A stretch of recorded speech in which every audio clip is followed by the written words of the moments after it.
Hi mga people! I'm Kuya Paul. Okay ba kayo dyan? Sa araw na ito, ating aalamin kung ano nga ba ang sneezing sa Tagalog. At bago tayo magpatuloy, huwag kalimutang mag-subscribe sa ating channel. At kung gusto mo pa ng maraming English to Tagalog and Tagalog to English translation, visit EnglishTutorHub.com and ProudPinoy.ph.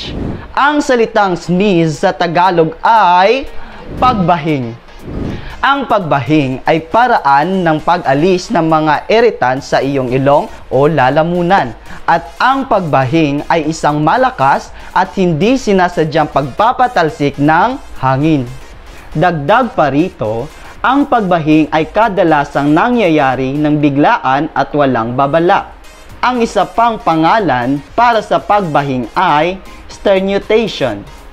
At ngayon, ako ay magbibigay ng pangungusap gamit ang salitang sneeze at ito ay aking isasalin sa Tagalog. Okay ba yon mga people? Ay, okay!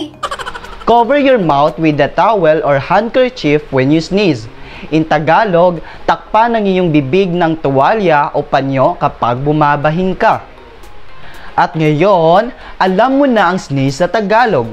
At kung gusto mo pang araw-araw ay may matutunan kang English to Tagalog in Tagalog to English translation, mag-subscribe sa ating channel para lagi kang updated. At sa muli, ako si Kuya Paul na araw-araw magbibigay sa inyo ng mga bagong kaalaman at nagsasabing lamang ang may alam. Maraming salamat po and God bless mga people!